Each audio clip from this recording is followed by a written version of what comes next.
This is a podcast by the News Minute, and you are listening to South Central. Hello and welcome to South Central, a TNM podcast where we put the South at the center. I'm Dhanya Rajendran, your host, and joining me in the studio is the reporting head of the News Minute, Pooja Prasanna, and also the anchor of Let Me Explain. Hi Dhanya, great to be back in the studio. Yes, so Pooja was in Hyderabad for a week. One of her reports is already out on the special intensive revision process. There's one more coming, right, on data centers. So we're doing a story from across South India on data centers, the problems that it poses, why governments are pushing for data centers, etc. So do watch out for that. More and more ground reports, even for Let Me Explain. That's what we are aiming for the next 6 months. So all our reporters have been doing lots of coverages. And to those who are new to South Central, a quick reminder, this is a podcast that appears every Friday. We bring news headlines from the South, and then we deep dive into two topics. We bring journalists and experts onto the show. In the last episode, I asked whether we should bring politicians, and most people said no. I got a few letters too.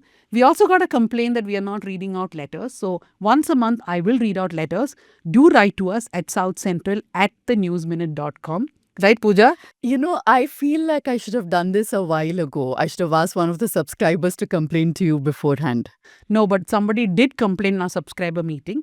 We have these monthly or bi-month meetings with our subscribers. And one person said that I've been writing letters, why not reading it out? So I will do that. Write to us. Again, the email ID is southcentral@thenewsminute.com. I'm going to throw Dhanya under the bus completely for this one. I've been pushing her. She's the one who's not reading. So Yeah, I read all the letters. I reply to them. she But just I doesn't don't- want to read out on the show. We'll do that from next time. Oh, and let me also tell you something fantastic, wonderful that one of our subscribers did. His name is Karthik Mahesh. He's based out of Bombay. So he sent me this email where he's made an Excel sheet and he's put every single headline that we have read out from episode 36.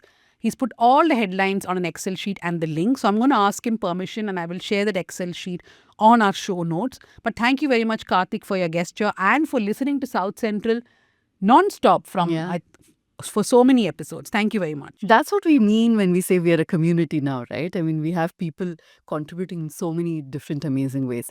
But a quick reminder also that we've been focusing on greater transparency as far as RSS is concerned. In the past, we've brought to you work on how all the affiliated organizations of RSS, how they mapped, how they function, and much against what RSS claims that they're just a loose group of family, Sangh Parivar. They do work in tandem. We are continuing our work on that. In fact, my Let Me Explain episode this week also focuses on the history of RSS and why it has refused to register. Do catch that episode on Saturday. But more importantly, do help us do this kind of work. We're not just telling you what Priyank Kharge said or somebody else said, soundbite journalism. We're trying to go a little beyond that, take out documents, do a little bit of investigation. We want to send more reporters on the ground. We want to go on the ground more. So do contribute to South Central and our reporting fund and help us do this work. Okay, Pooja, headlines. We'll start with Kerala this week. Kerala cricket coach Manu convicted in second POCSO case. Special Judge Anju Meera Birla had earlier sentenced Manu to 16 years imprisonment under various provisions of the POCSO Act and the Indian Penal Code in another case. Another headline from Kerala, LDF walks out of the Kerala Assembly. This after they've had a fight over the PM Shri scheme row. The opposition leaders wanted the scheme to be discussed and why the new UDF government under VD Satishan has agreed to go ahead with the scheme, whereas when they were in opposition and even in the run-up to the elections, they had said that this should be taken, the MOU should be taken and thrown into the Arabian Sea. But when they came to power, they have decided to continue with PM Shri schemes. So, a couple of things to point out here. The UDF's explanation in the assembly is that the MOU was signed between the state government and the union government.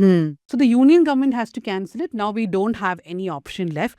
But there's a very interesting article by Ranjit Tamban. He's a advocate. He's written on the Hindu that this stance is unconstitutional because any such MOU signed has to be also given to the governor, vetted by the governor and signed off by the governor. Since that has not happened, the state itself can cancel it. Therefore, the UDF stand is really not factual. It is lying in the floor of the assembly is what Ranjit Tamban is saying. I just want to add one point here. that in all the Congress ruled states, including Karnataka, they have implemented PM Shri, right? It is only in Kerala where they made this an election point, and now they're really stuck. But I mean, just to give clarity to our viewers, the opposition was on multiple ideological grounds, one of which is also NEP, which is something. But that's what that I'm saying. Congress governments have implemented it. But I'm a little. Danya, the thing is, should they just not take the funds at all, because these funds are crucial? In fact, VBG Ramji, say that again. VBG Ramji. There you go. VBG Ramji is also something that the Karnataka government is now considering implementing, even as they fight a legal battle against it, because there's no other way out of it. You do need funds from these, centrally sponsored schemes. So I'm not sure what is the right way to go about it. Let's move on to Tamil Nadu. Ammonia leaks are common. We are told to keep working. Tamil Nadu factory workers allege negligence. Workers from Odisha accounted for the highest number of affected persons at 29, followed by Assam, that's 18 people, Jharkhand, 8 people, 8 from Tamil Nadu, 3 from Kerala, and 1 from West Bengal. The native states of 2 workers are yet to be ascertained. So imagine this company, this storage system was using ammonia, and the workers told our colleague Nitesh Kumar that there would be leaks all the time, and when they complained, they were just told, you keep working, don't bother about the leak. Today we are told that the government is going to shut down that factory, but that's not enough, right? Yeah. Like these ad hoc, knee-jerk reactions. What were the local governments doing? What was the state government doing? Of course, now there's a change in government, but still, you must have some policy in place to check whether these factories or companies that use chemicals like ammonia are there in these localities, and what is the safety valve? Yeah. Tamil Nadu government moves Supreme Court against the High Court order on Thiruparankunram Deepam. The Tamil Nadu court has approached the Supreme Court against a Madras High Court order pertaining the lighting of the Kartigai Deepam at the Deepathum, that is on top of the Thiruparankunram hill. We have done a lot of work on this, including Sudipto Mondal's 2-part deep dive. The links are in the description. You can go and read that. Let's move on to Karnataka. 28 Solika tribals, including children, rescued from bonded labor at Mysuru Brick Hill. The joint operation by district authorities, police and NGOs freed 28 tribal workers from a brick hill in Karnataka's Mysuru district. The rescued workers alleged years of exploitation, debt, bondage, confinement and physical abuse. I have a very interesting anecdote here. So yesterday I tweeted this story. Now, bonded laborers are rescued in southern Indian states, especially Karnataka, Tamil Nadu, etc., on a regular basis. And we hear horrible stories about how they were kept in bondage. In this particular case, they were in bondage for 8 years, not paid well, assaulted, etc.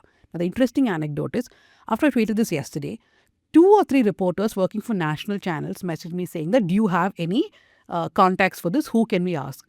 So I was wondering, when did national channels become interested in bonded labor, considering these things happen almost every month and nobody reports about it? Then I realized that bonded laborers were rescued from Uttar Pradesh, and there's been a lot of political, fight on social media saying, oh, look at Uttar Pradesh, there are still bonded laborers. So they now want to show that is happening in Karnataka also. There's also one more part to this. Apparently, this happened in Sidramaia's home constituency of Varuna. That's why all of them are interested. 5 drown in Kaveri River near Muttatti in Karnataka. Muttatti is a very popular picnic spot about an hour from Bengaluru. 5 persons, including 4 women related to each other, drowned in the Kaveri River. This comes in Mandya district. This happened on the 24th of June evening. Horrible video. One person fell into the water, others tried to rescue her, and everybody died.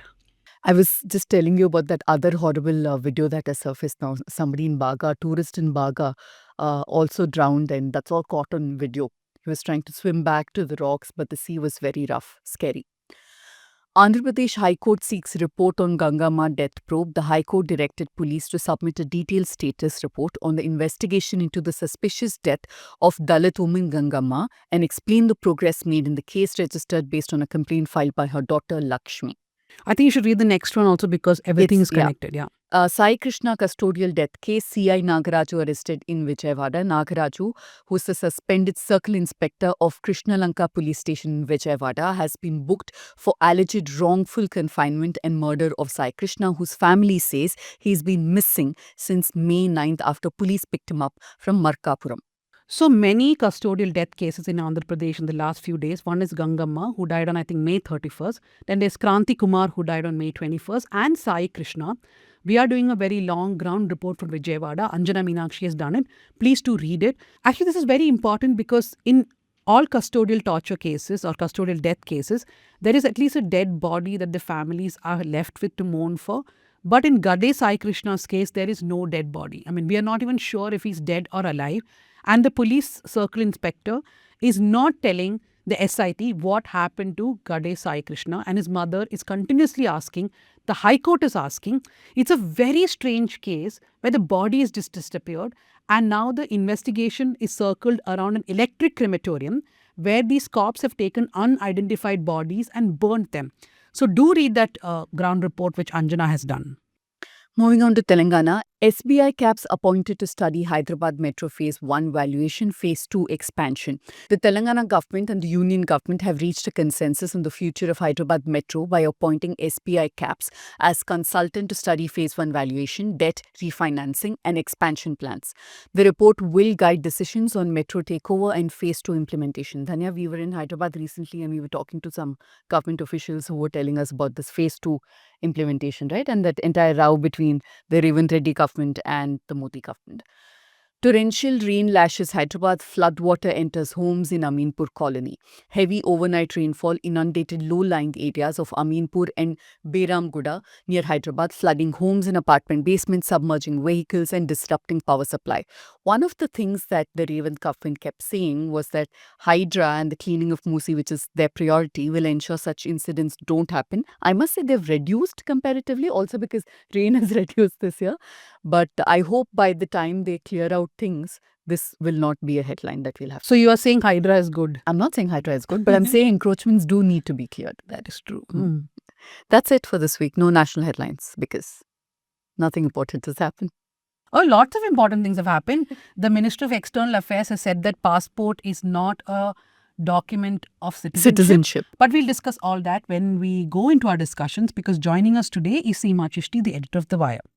Okay, and Seema Chishti is here. Thank you for joining us on South Central. It's a pleasure. Thank you for having me. And also joining us is Anisha Sheth, the anchor who normally fills in for Pooja, but today we have brought her here. So we're going to discuss two topics that are not strictly from South India, but it also impacts all of us. The first, of course, is the Ram Mandir controversy. Of course, the Mandir is for everybody in India, and it has propelled the BJP to power. There are many reasons why we should discuss it. I'm just listing those out. And a lot of people from here have given donations to the 3,500 crore corpus, which built that temple. Seema, just to clear the clutter, because I'm sure a lot of people here are not reading very detailed reports on this.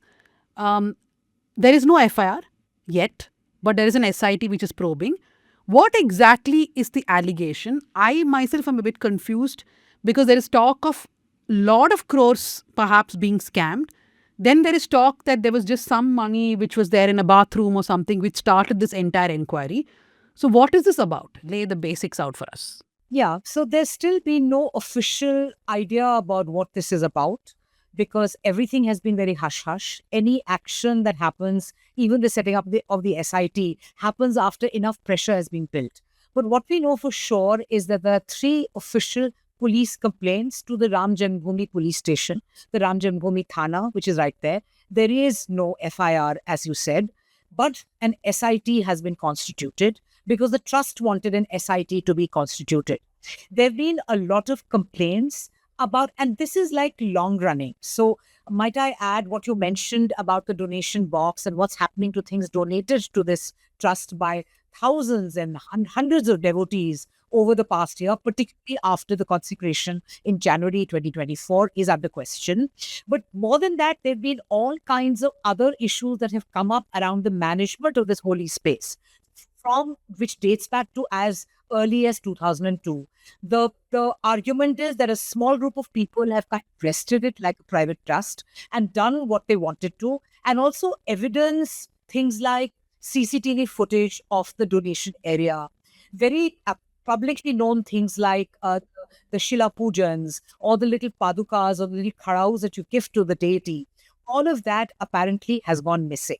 Nobody has said anything because nobody's questioning the General Secretary, Chapat Rai Bansal, about it. But he's this one name that has come up, and Tinnu Yadav, who is his deputy, as having perhaps been privy to information about pilferage of thousands and crores of rupees. The lowest figure that comes to mind is 7.5 crore. It could be higher or lesser, and over a long period of time. So I think the basic problem is also the disappearance, the erasure of the CCTV footage when they were asked for the footage which they are mandatorily meant to keep of the donation area.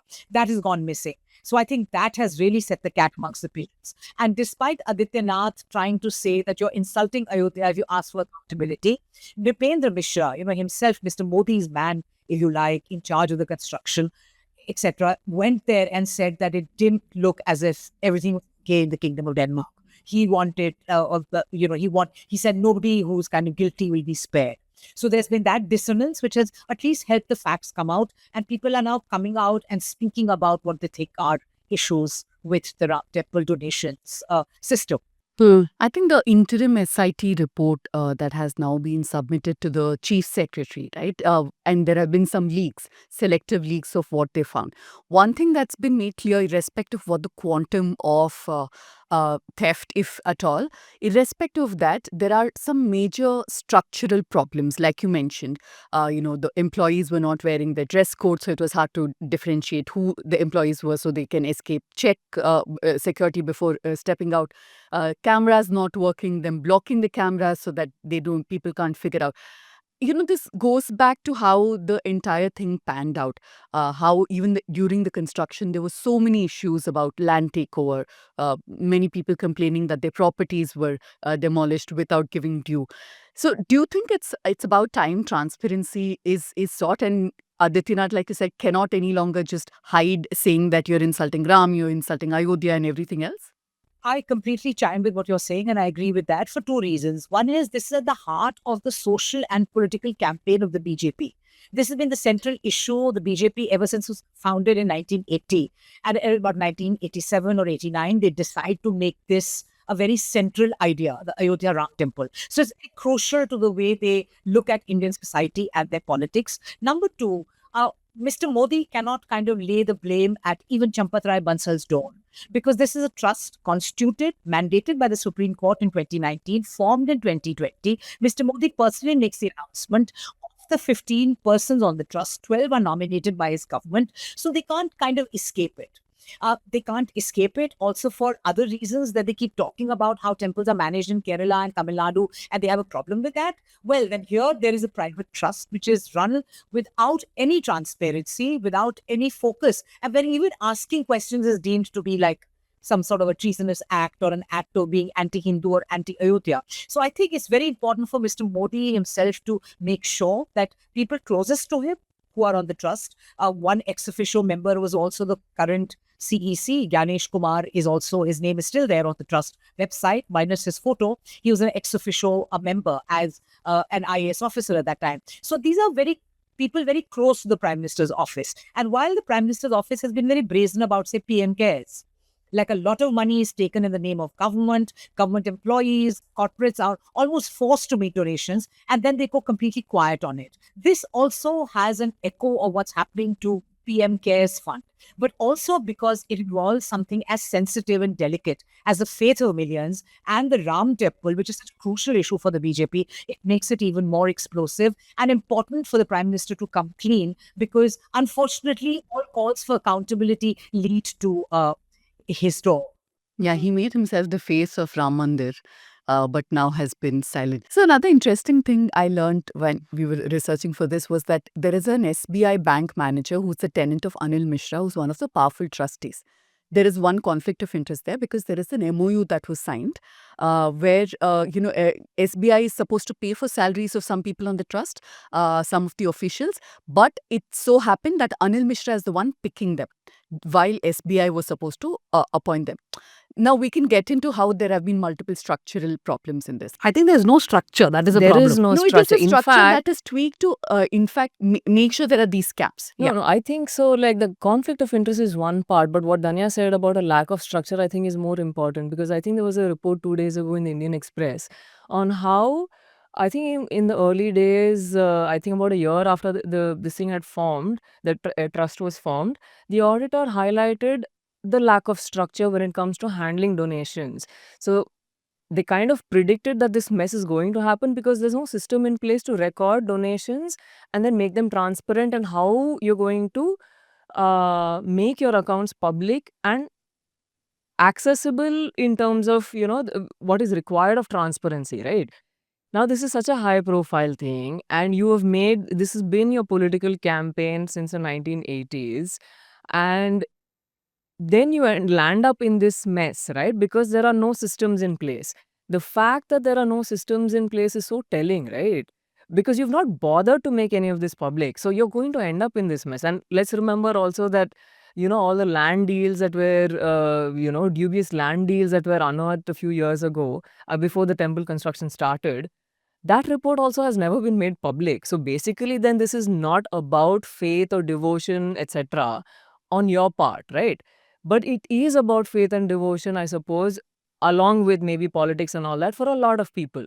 So then that should tell the public something about the union government and everybody who has been glorifying this whole temple complex.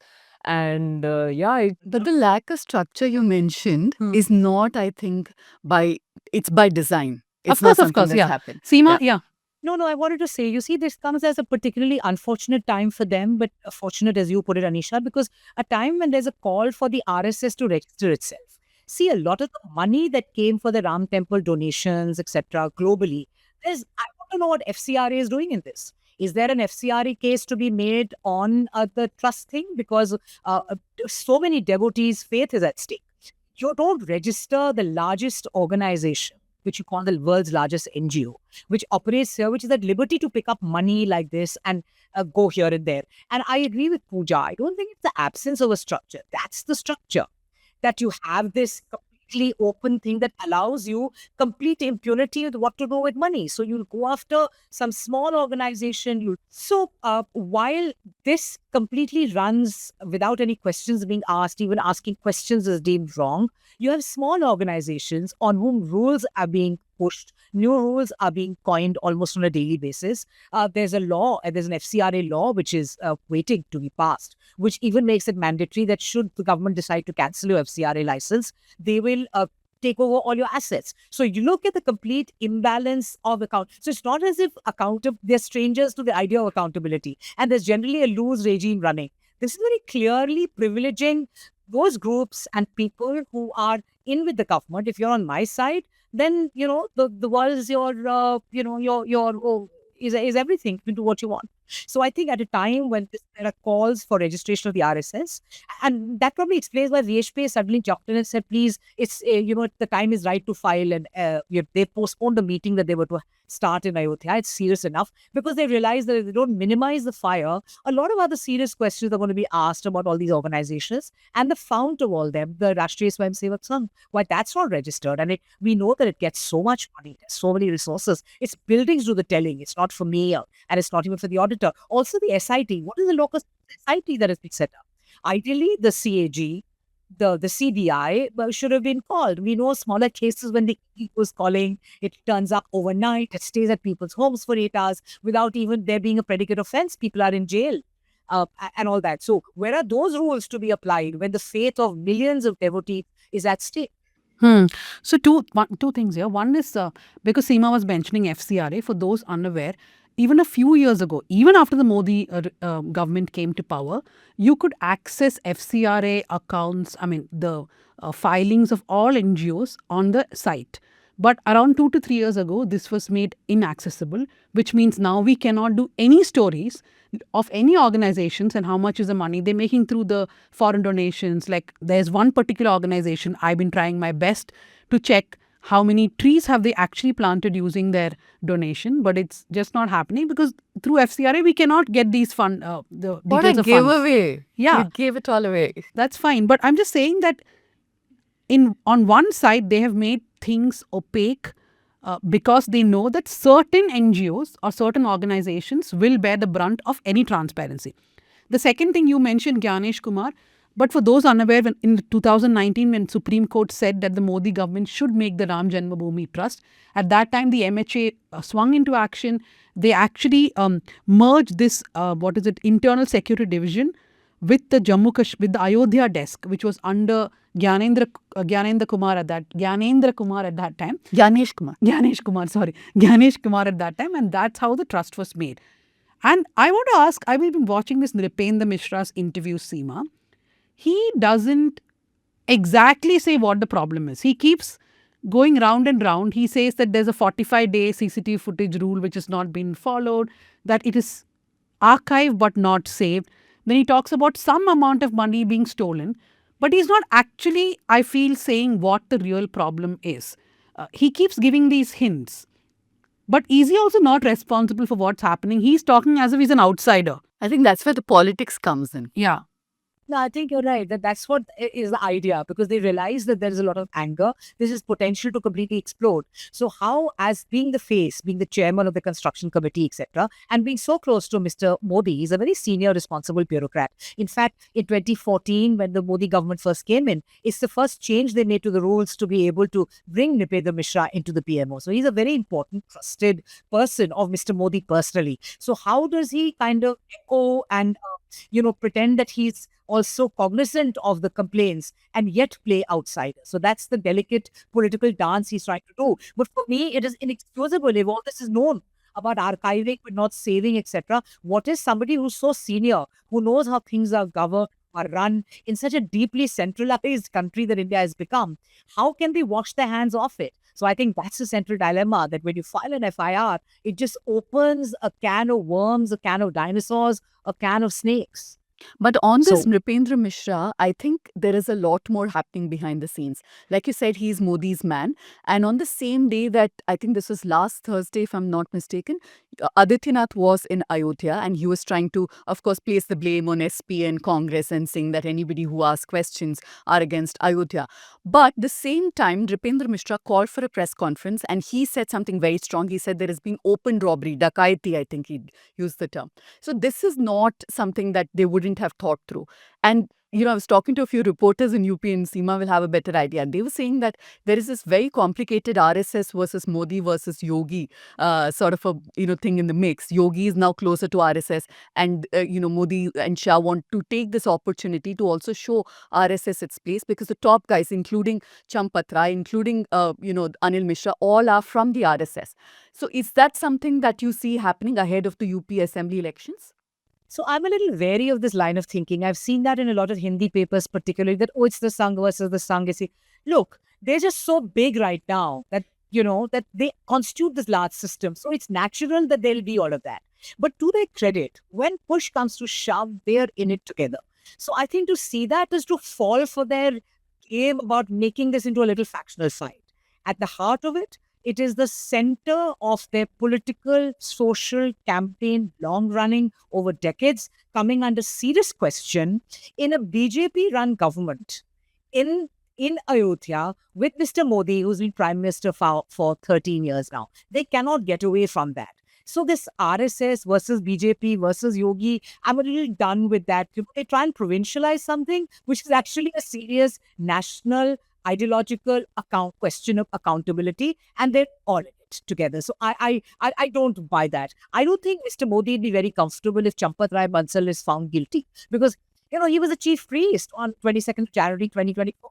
Mr. Modi himself is doing all these pujas and archanas, and the entire back end of that has gone missing. If all the jewelry, the precious stuff, stones and all that were gifted, then surely it takes away from Mr. Modi's sheen. It undermines his authority, and it undermines his Nakhampa Nakhanidunga scheme of things. I just was watching something on YouTube. Apparently, a Sindhi association had given about 200 silver bricks, each weighing 1 kg. We can do the math and figure out what that's worth today. And this was in Jan of 2026. They've not received any kind of receipt saying that this is where this is used, this is how much you've given. They're still asking for it. We are in Let's send June. them our subscription link. We immediately send out Acknowledgement. voucher. We also mail you every week. This is the link. Take a subscriptions in the association. Real good use of your money. Yeah. But Seema, Anisha, yeah. No, so just one quick point to outline maybe for our listeners what accountability in a temple funds looks like. Like for example, like a few months ago, I think last year sometime, So we have a lot of rich temples under the Karnataka's Mujarai department. And whenever donations come, so like they have these jatras, right? Annually, one village festival and all of that. So one of the temples where Mr. Devegowda and his family like really like, go to and like revere and all of that. So that temple in Hassan, when they after the jatra is over, there is like a whole bunch of government officials who will descend onto the donation boxes and things like that. And there are CCTV footage, there's camera, there are public representatives also, if I'm not wrong. And then they will open it under lock, under public scrutiny. And then every single coin that falls into those boxes is accounted for, made public by the local administration, and then the accounts are done with. So that's what public scrutiny, that's what transparency No, looks like. there are many ways in which temples are managed, right? Like Tirupati temple has its own trust, own management. There have been a lot of corruption Mismanagement, allegations there too, mismanagement allegations, because the government is also part of managing the trust. But that's one suggestion being put forward, right? That Ayodhya also should have a Tirupati kind of model. Seema, I know that you said that you are not buying the Sangh versus Sangh theory, because eventually to make it look like a fight between two factions is to also trivialize this entire corruption, right? But my doubt stems from the fact that even mainstream channels are covering this. You take an Aaj Tak or an India Today, or I don't think everybody is, but NDTV. I saw it in NDTV. but they are covering it. And to me, I don't think they would cover something like this without a green signal from Modi or Amit Shah saying that go ahead and cover it. Nripendra Mishra is on all these channels giving interviews. So that is where my doubt stems from, that Nripendra Mishra is also being positioned to give out a certain angle. So you're very right. So there's this whole thing being said about the Indian Express story also then about Mohan Yadav, that, oh, they would not have done this story unless somebody has like given this. So I think this speaks more of the state of media in India today, so-called big media, that we are so skeptical of stuff that they're covering, which is even mildly anti-government.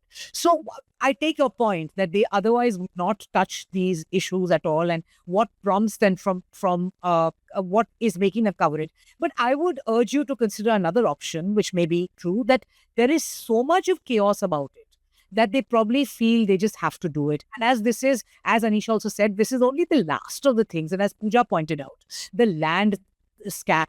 There are about what they call sevadars, a whole bunch of people under Champat Rai Bansal and all who manage the donations. And it would appear, it is alleged, it hasn't come out yet, but people have noted that the personal wealth of all those people has really come up.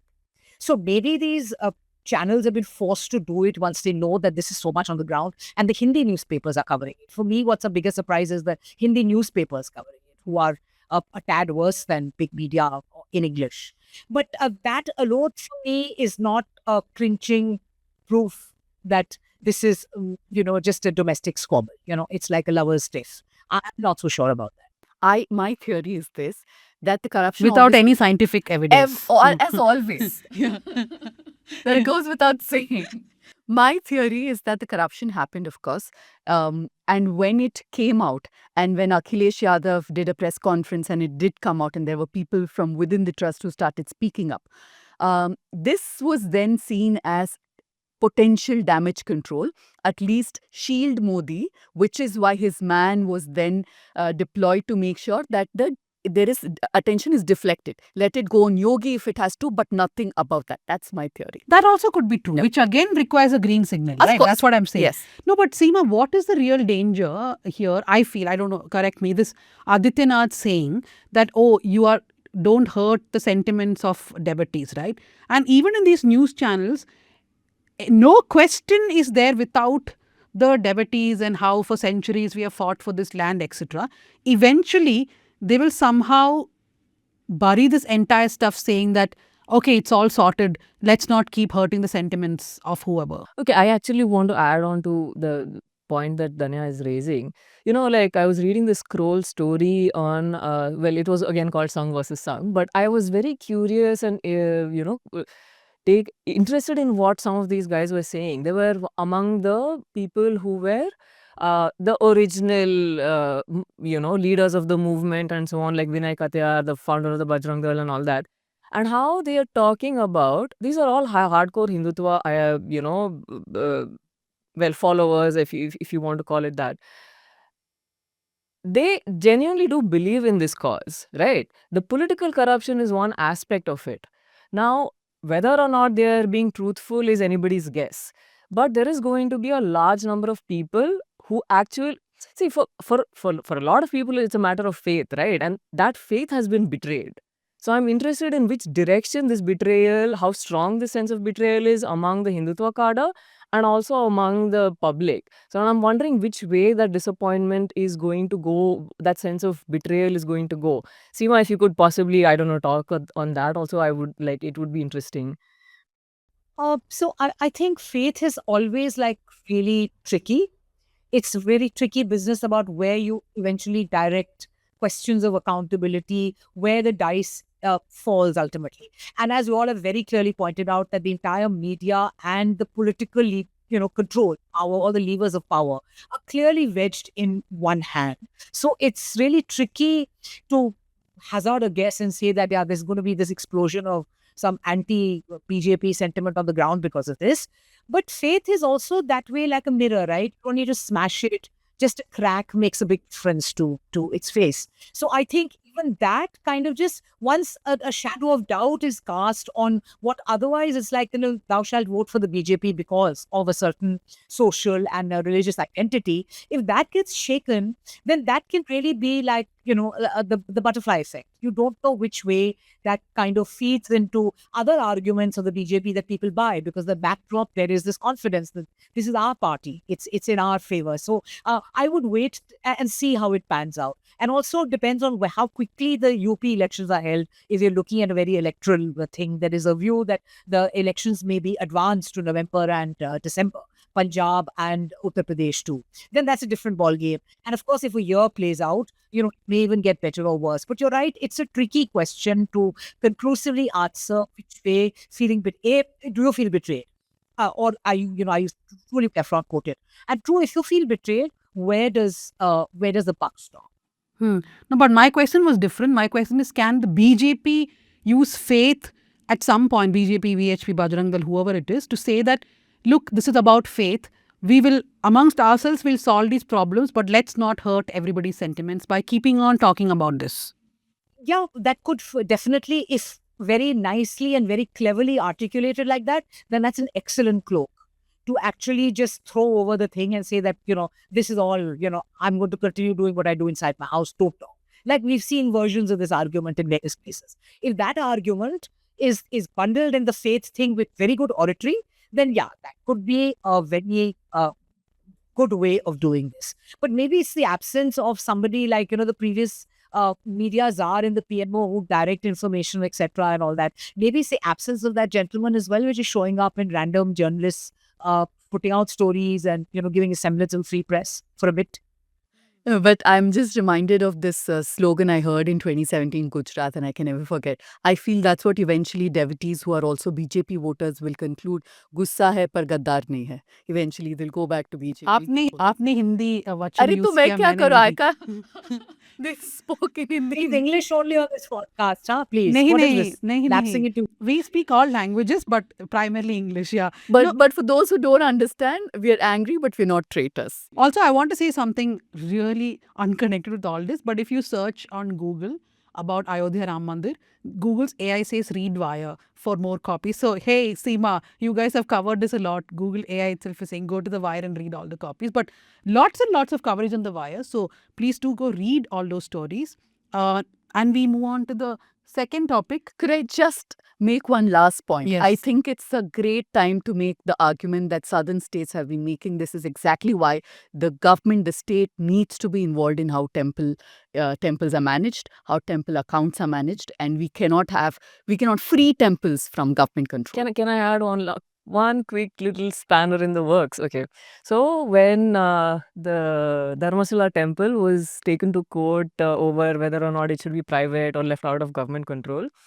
So let's not go into the technicalities here. It's pointless. They go into the definitions of what is an endowment. Is it Jain? Is it Hindu? What it is and all that. But so it was a 3-judge bench, I think, of the Supreme Court, which basically finally gave the final verdict on that. One of those judges had a slight difference of opinion. he upheld the argument of the Dharmasala, the temple, the petitioners. But he also said that because this is a country where faith is so important to people, the real question is not whether or not this is a composite institution, Hindu, Jain, etc. The real question is of public accountability. When religion and faith is so important to public life and the personal lives of people, the real question really is that there should be some transparency of funds and where the money is going when devotees are coming and offering money out of faith.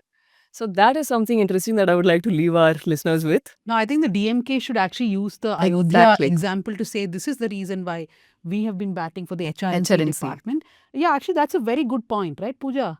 Let's get on the story. Yeah. Okay. Seema, now we'll talk about defections. Can you tell us how many people have defected till now from the TMC and Shiv Sena. possibly from the Shiv Sena now? No, it's actually impossible to tell because if we count, say, 20 MPs, which Kakoli says is 22, and I add 6, I've been trying to count this, but it's almost like, as they say, you're trying to weigh frogs on a weighing scale. There's that saying that as you're trying to weigh frogs on a weighing scale, they keep jumping out, right? So you really can't kind of make sense of it. And I think it's actually appalling that this year, the speed with which defections have happened and the way it is kind of brandished about as if it's a very good strategy. Everybody else who's not able to do it is somehow not competent or good enough to be in public life or is not a politician enough. So for me, these two things about it is truly, truly appalling. There are many other things also about it, which we can go into as you discuss it. But yeah, one is the inability to get a proper count. It's almost become like the previous subject that we were saying, that how many crores are involved, we don't know. This is kind of Telangana model. The reason I say that is in other states we've seen that MPs, MLAs defect only to form governments, to give numbers, strength.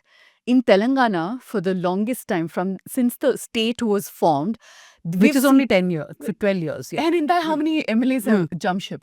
It would be after elections, after the government is formed and BRS would have full majority, Congress MLAs would still keep jumping ship. And now the same thing is happening between BRS and Congress. It happened. So the point here is it's not to just boost your number, it's to finish off regional parties, to completely not have any strong political opposition. Is that how you see it as well? Yeah, and in fact, the BJP very clearly spoke of it Congress Mukt Bharat, or an opposition free. First it was Congress, then it was opposition free India. That was the stated their slogan, not ours. And how that completely, that is not a democracy. A democracy that does not have an opposition is not a democracy that does not have an opposition. It's not a democracy. The whole idea about there being a contest, about there being a level playing field, about being some kind of a evenness is completely betrayed by the excessive use of institutions, money, carrots, sticks, central agencies. And in fact, that's what's interesting in this year's defections, if I may, is the creative use of agencies. It appears as if new agencies have now come in as pressure points. There was anyway this talk of ED, IT, other very known central investigative agencies jumping in, and either their attentions or the withdrawal of their attentions being moot. Now it appears as if that, a municipal department in Gujarat, will it mow down Yusuf Pathan's house or not, is also could be part of the decision. About Harbhajan Singh, will the BCCI, which is now solely controlled by one party, will it give very lucrative contracts to accomplished ex-cricketers, veteran cricketers or not, is a thing. Then there is this MP from Shiv Sena, or was from UBT Shiv Sena, whose father's killing case was being heard by a lower court of Maharashtra. And there was talk that if they rule in his favor, he may jump ship, else not. However, the court did not rule in his favor, as it were. The people were let off. He still jumped ship. But the fact that all these things are constituting pressure points just throws this into a whole new level of what is being attempted and how it's a completely no-holds-barred drive to somehow just bolster numbers, because you want to betray the verdict of 2024, which voted for a weak NDA in office. That's what it said clearly.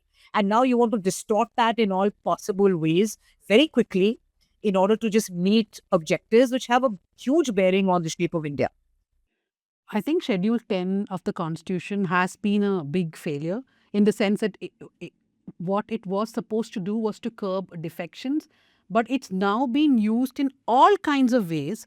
For example, I think we first saw the major number shifting with Aam Aadmi Party, Raghav Chadda, and then they were saying that the 2/3 rule that you can merge Yeah. one party with the other is what they have used. While Aam Aadmi Party has not agreed to the merger, they're saying that we have got 2/3 MPs and therefore we have gone to BJP.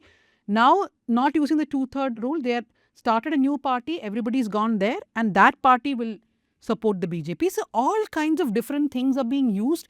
And I think the purpose of Schedule 10 itself has been completely defeated. Yeah.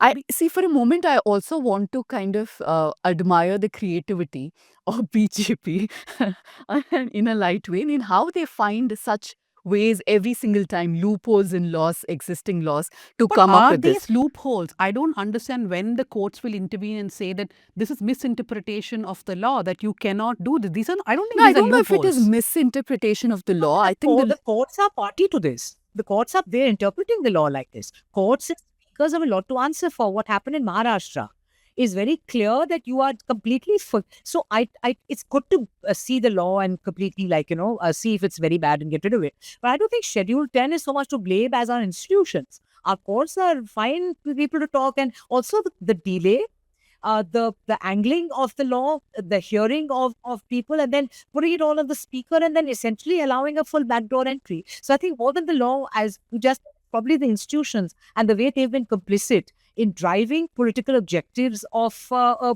political party to enable that. They've been huge enablers. No law can be good enough, Tanya.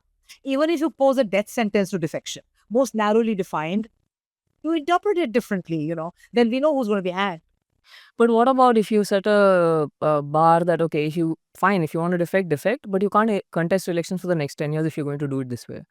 I mean, having a bar on the period of elections that you can not a time period for which you can't contest elections, would that help? I don't Since know. we three are in, we four are in the are Rajya sitting and Sabha, making. and we have the Sure, majority in the yes. Rajya Sabha, we can How surely. you said Rajya Sabha? Why couldn't have we been in Lok Sabha? You're saying we can't win elections. No, I'm not saying that, but we should reach the Rajya Sabha also to have majority there and then pass the law, right?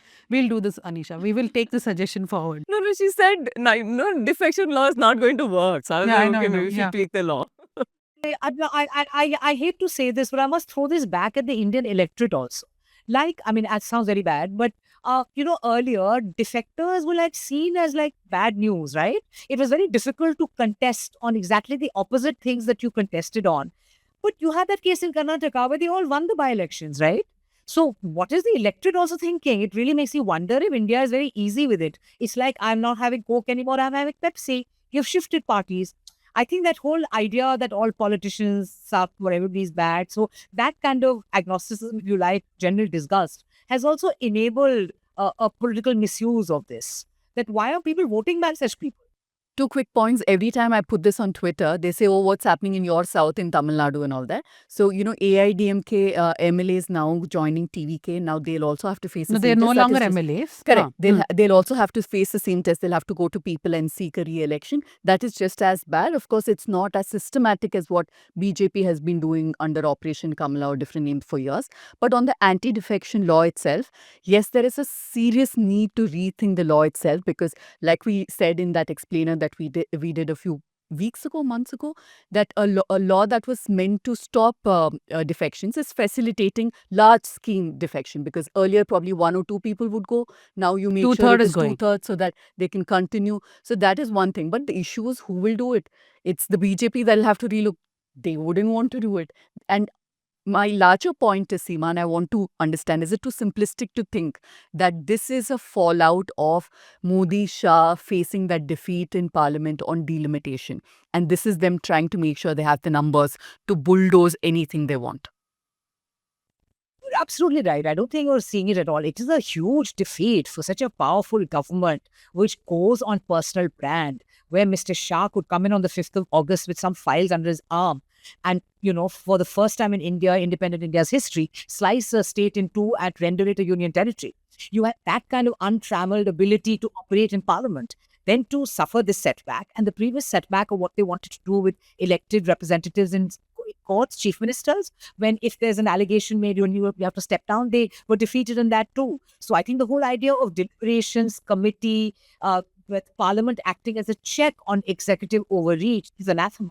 And they don't want to accept that they are a minority party in government. They're a 240 MP party when they need 272. So how do you kind of make up for that? And also, I think here we must recognize that the BJP in its third term had certain ideas about what is to be done. So while certain things are put in place, like Kashmir, Ram Mandir, Ram Temple, etc., in the second phase, the third phase is much more about citizenship, their idea of a Hindu Rashtra, etc., which needs more changes to our unfortunately secular constitution that needed changes. It just de facto changes wouldn't do. You need de jure changes. For that, you needed like a huge majority in the House. So no doubt delimitation. The idea is to actually, from what I've heard, they are very happy to wait for the monsoon session. But the minute they seem to have a favorable figure, to have a special session exactly like their special session and move delimitation. That's the ideal plan for that. So it's completely rational to read it like that and to read many other things they'd want done with the majority that they will get in their third term. So it's a different majority than having 282 in the first term, when they're a little unsure about how to deal with Delhi, etc. Now this is a 13 going into the 14th year. So it's much more serious business having a majority. So a couple of things. One, because you mentioned AIDMK leaders quitting and joining TVK, I was wondering that, these are the people that you have campaigned against, that you have won the election, the party that you won the election against. And some of these people, like there's news that former Health Minister Vijay Bhaskar from the AIDMK may join TVK. This is a man with so many corruption cases against him. What is this thing about, just these guys going from one party to the other, then enjoying immunity for a few years and again jumping parties? Isn't the electorate tired? And this whole business of MLAs resigning and then going for re-election, that's really a burden on the system itself. A re-election, even one by-election, is an entire election, right? Correct. Money has to be spent. The system has to be behind it. And I don't think people are voting for that. Okay, you want to defect because you want to give numbers to a government. That's understandable. But to a certain extent. But the fact that you are quitting and forcing an entire re-election, I don't know how the electorate is okay with that. I don't know why we are not voicing that out more. Ironically, the same set of people will talk about one nation, one election, saying that elections are expensive and we can't have it too many times. So Seema, because you mentioned delimitation, etc., a couple of things that I've been hearing from the parties here, like the TDP and the DMK, is that in the special session, they will bring that 50% clause in delimitation, and then all these parties, at least the DMK, may probably agree to it, and the TDP, of course, has already agreed. They will get the numbers. Yesterday, we saw an MEA official saying that the passport is only a travel document. It is not a proof of citizenship, right? So there is a lot of worry that this could be a move for the CA again, NRC again. Then Jairam Ramesh gave an interview in which he said that they want the numbers to amend the constitution and to remove reservation. Now, are the latter two, which is the reservation and the CA, just fear-mongering, or do you think that is where also the plan is going? I think that, as I said, that they will be pretty maximalist in what they want to do now. Like when, if not now, also the census is on. And delimitation is something you put into place which leaves this mark over the next 20, 30 years. That's a lot of elections and that's a lot of India thing. So I think the way the BJP thinks, plans, and finds itself in a position to do it, I would not sit here and hatch ideas of what they do, but I see no reason why they wouldn't do all this. Because they've already indicated, they've shown their hand earlier, they've moved a law. There is a Citizenship Amendment 2019 law where they clearly said that. I think they will want to go through with all their fundamental things that they have said that they will do. I don't think we should ever accuse the BJP of not doing what they will say they will do, as per their things that are close to their heart and things that they really campaign on. That's one charge we can't level on them. The other thing, while you were talking about the AIADMK defections, etc., and other defections, I think we should conceptually be very clear about where it is a case of moral corruption, if you like, political moral corruption of individuals, and the entire system taking it upon itself as a responsibility to ensure a particular political alignment prevailing. So I think no doubt all these, they be damned, like fox in their houses, etc. All these people who are politically, personally corrupt. But that's a much smaller problem than a systemic attempt using all agencies, institutions being in cahoots, courts either not doing their job or just looking the other way. For me, we must distinguish between these two kinds of defections. And no doubt that's troubling, but we must do that, and we must hold the electorate to account also. Like, what is their view of who's representing them? Are they actually amassing enough information and exercising choices responsibly? No, I think that's a given, right? That these two things are not the same on scale, and if you look at the seriousness, for example, in the AIDMK, like you said, it's mostly individual decisions. Individual MLAs could have been bribed or whatever. The different kinds of ways in which they would have agreed to resign and then now contest for the TVK if they are given tickets. It's a whole different bargain when the BJP as a party takes so many people from the TMC, etc. And we are looking at what the TMC either merging with the Congress or not existing in its form.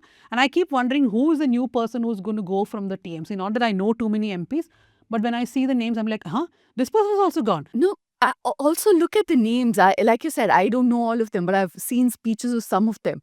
And these are people who are, spitting fire against the BJP. And now suddenly they have newfound respect for BJP. So also for me, on the point of But electorate... after that, Kapil Mishra left from Amnesty to Aam Aadmi Party to BJP and became the biggest. You've given up hope?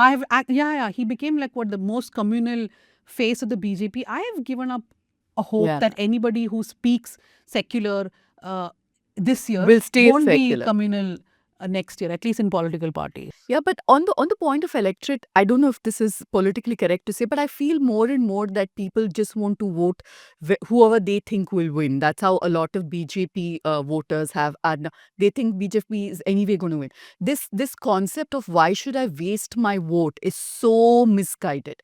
It means that only if the person you voted for is an MLA of the ruling party, is your vote of any use. I think it's about time we have aware voters, or this will keep happening. Same with TVK, right? They might go and vote for TVK because they're anyway in power. So what's the point? Seema, in 2008, when we were covering this Operation Lotus by Kamala. Yediyurappa, seriously, I never imagined that this would be used in so many different ways, in so many creative ways to undermine democracy, right? We knew it is going to spread from state to state, but we looked at it as individual leaders asserting their powers, like Yediyurappa did at that time, or Janardhan Reddy did Yeah. against him. But now it's become... You should write a book on this. I'm serious. If you've watched the evolution of this from there, it makes for a really good short book. From this whole conception as a local kind of a, more politically immoral with a little bit, to how it's now, it's a thing. It's like Jugaad made in the India story. It's almost as if Op Lotus is the new way of getting laws. And it was actually first used against Yediyurappa. Yeah. Janardhan Reddy took away the MLAs first against Yediyurappa. Then couple of other, Jagdish Shettar also did it. So then the BJP started doing it to every other party. But this was pre-Modi era. So even within the BJP, they didn't celebrate this as a huge, victory. There was still some sort of shame, and they would be like, oh, it's sad that they're doing it. Now it is celebrated like it's a great thing, and Amit Shah will come and this will be done. Every party will be finished. And that's what's happening. Any last wise words, Anisha? I think this is, I think, the thing about the media as well has a huge role to play here. By master strokification and the Chanakyafication of all this, what have you done? So you've killed any discourse that actually looks at this. You're meant to be this weasel who, can't even swing the odd defection. You're the weak, stupid party if you're unable to get defections or you're opposed to this. I think that's where media, because the discourse setting is done by the media also. So while I'm also going after the electorate, I think the electorate is also subject to years and years of the media saying, wow, what a way to win the election. You're just not smart enough. These people are leaving. It's your fault. That quick points Abhimanyu on stuck in that. that thing is the party which is weak, and Chanakya is the guy who is... Two different timelines, Yeah. but mixed metaphors. All right, we'll take that. No, but two quick points. I also noticed how we used to be outside resorts. We don't need to do that anymore because nobody's taken to a resort. There is no need to convince anyone, keeping them. No longer the last resort. Yeah. I'm happy only about that part. I was telling, I think somebody in office, what all crap I have done. Like in 2008 or 7, I dressed up as a hotel employee, as a resort employee, and I went inside one of the resorts and got footage of the MLAs. I mean, TV has made us do crazy things, right? Yeah, and we also You have to write this. I'm not joking now. This is Found homeowners last time the Congress guys were in Bidadi.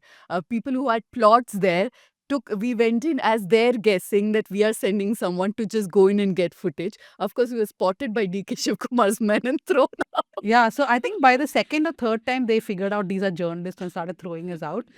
But on a serious note, what media has done, the biggest damage, like you said, is normalized it and legitimized this from it being an immoral, if not illegal activity. Not just that, to praise the person who does these Praise defections, it, right? yeah. That you are the strong party which has done these defections. Yeah. Why is the other party not able to hold on to its MPs? That's a question that media is Absolutely. asking, right? Yep. Which is wrong. So on the role of the media, I feel like, okay, I think that journalists are to some extent, I think particularly in TV, made to be obsessed about what politicians and political parties do, right? To the extent, like say for example, like I'm just thinking out loud here.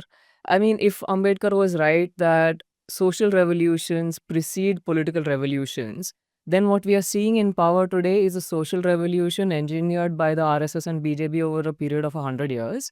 And we're looking at public sentiment that is shaped by a social politics, right?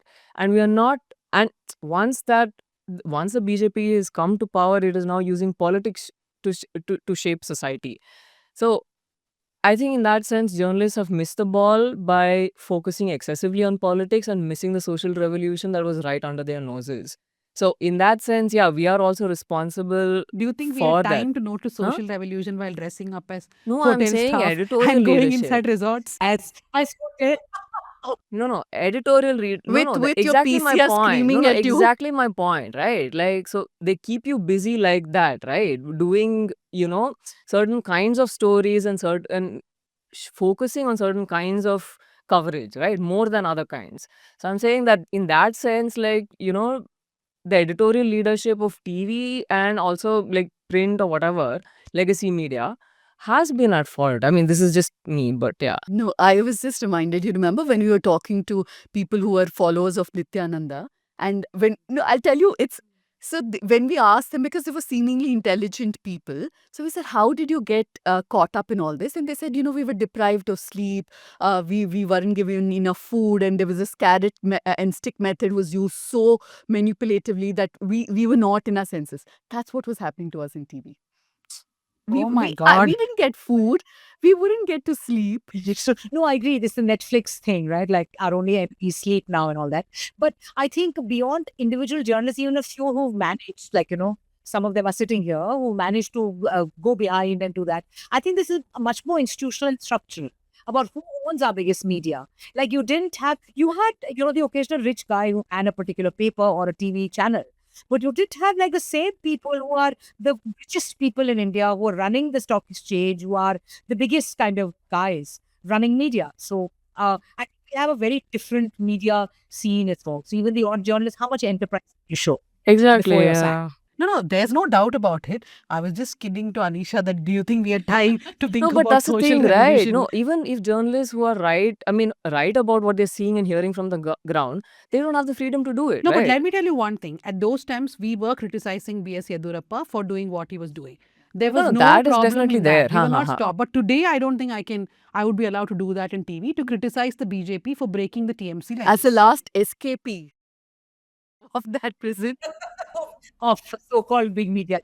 Refugee journalist. What's the Refugee. name? Yeah. Call the me what you refugee want. journalist. She's a refugee journalist. The other day, she put on her Twitter an interview she did with Siddaramaiah in Republic. I really like that interview, by the way, Pooja. Very nice interview. I saw all of it. That I spoke to Dhanya about it quite a bit. It's some of the good work that I've done, I've fought and done. It's so tricky now to say that I did this and put it out, because it'll be like, oh my God, you were with Republic. I'm like, yes, but this is the work I did. So, these things can happen. But yeah, and also that you were with Republic. That's the words to have Exactly. bold italics. Exactly. No, but what they do, I would fight to say these things on air. They just cut you off. They literally just cut you off and play ads right now. So I that's don't what know they one trick Danya used to use. Suddenly she'll go when she's been asked to say stuff, random stuff about terror attacks and things and people who've been picked up. She would go like, hello? You are giving high secrets away. The connection is not working. Here. Okay, so yeah, now we'll go to our recommendations. Pooja, you have any recommendations? I do. Yes. This book by Anand Neelakantan called Rise of Kali. I love Anand Neelakantan's work. And in his previous books, he doesn't call Duryodhana, he calls him Suyodhana. And one thing that's remarkable in how he approaches these stories is he said that Veda Vyasa, when he wrote this, he didn't imagine Krishna to be God. He didn't imagine a lot Pandavas to be completely right in everything that they did. There was a lot of gray area, and it was called Jaya. It wasn't called Mahabharata. Ajaya. No. The original was called Jaya, and then one of this guy's book is called Ajaya. Oh, okay. Anand Ha, ha, ha, Neelakantan's ha, book ha. is called Ajaya. So I love how he explores the gray areas, the multiple facets of everyone's character. And as you know, my favorite Mahabharata One book character is I won't. Duryodhana / Suyodhana. So yeah. Yeah, no, that I was actually going to recommend his Anand Neelakantan's books on Ramayana. I forget what that book is called though, but it's a fantastic read on Called Asura, which is brilliant too. Asura only. Yes, Asura, Asura. Sorry. Yes, So it's both of called you Asura. are recommending his books today. Yes, because if we are talking about Rama, we should know as much as we can about the so many different stories about Rama, Sita, and that whole And the bunch of characters. Maryada Purushottam. Yes. Seema, I hope you have a different recommendation. I have a different recommendation, but I'm just actually reading Vyasa's Mahabharata, which is the translation by P. Lal. And it's an absolute extraordinary. I mean, they're all like children of Mahabharata and Ramayana, right? With the beautiful epics before they've been like, changed into meaning something else. And it is truly spectacular. But I would really recommend you read Iravati Karve's. It's a very short book. Her essays. It's Yugant. It's the end of time is what Yugat means. These are essays where she just picks up and does biographies of the characters. So of course Draupadi, but even Karna. I mean, it's just brilliant. Vasudev Krishna. This is written in 1962, etc. I will, yeah. But that's not what I wanted to recommend. I wanted to recommend this book, which is so expensive. It is needlessly expensive, but it's a Verso book. Believe nothing until it is officially denied. It's Claude Cockburn and the Invention of Guerrilla Journalism. It's written by his son Patrick Cockburn, and he was a brilliant journalist. And he went out and he really pushed the envelope of journalism. So I think while we sit in a very dismal kind of edge of the pool, or a very shallow pool of what constitutes journalism, this is really inspiring about how he worked against odds. He of course covers the Spanish Civil War. He also gets involved. So he also talks about involvement with your times, not just like some very sterile documentation. So this is great, hugely expensive. But yeah, that I won't tell you the price. And the other thing I'll recommend is this film called, it's a Hindi film, Main Wapas Aunga by Imtiaz Ali, which I think is his best ever. As opposed to these very just commitment phobic kind of Gen Zs that he centers. This is truly like many generations speaking to each other. And in Nasir's brilliant acting, but also Vedang Raina, who's played a young Nasir. He's done such a brilliant job. So it's a 1946 being told in 2026 by Nasiruddin Shah, Main Wapas Aunga. We have to go to Delhi and raid your library. Since you already said Borrow that's this too book for sure. expensive, Yes. maybe the flight ticket will be worth This it. will be the safe. You won't find it in the house. Yeah. Okay, I have a simple recommendation. It's Rebecca Traister's Good and Mad, The Revolutionary Power of Women's Anger. It's not a recent book. It was written in 2018. I keep going back to that book, some of the chapters, when I feel like, okay, we are not doing enough good reporting.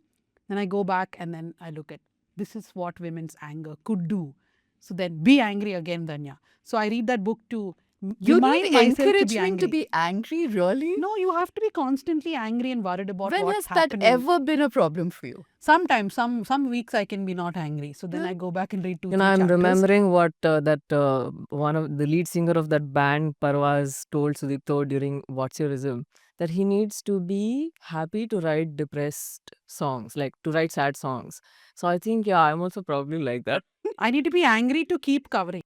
Full method acting, you are correct. Yeah. But on any given day, I'm outraged about at least 2 or 3 things. So I think I need to tone it down a bit.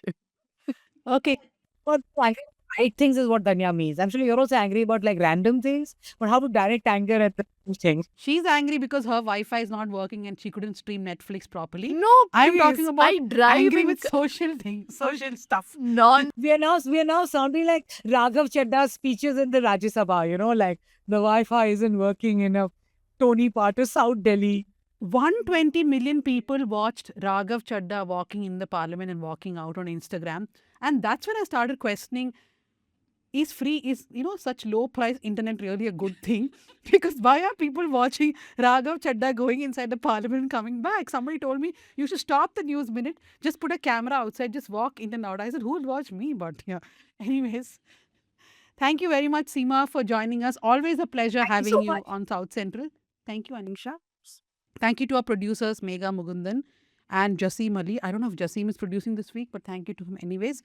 Thank you to our production assistant, Ajay, to Sukanya Shaji and Ria, who look after all our socials.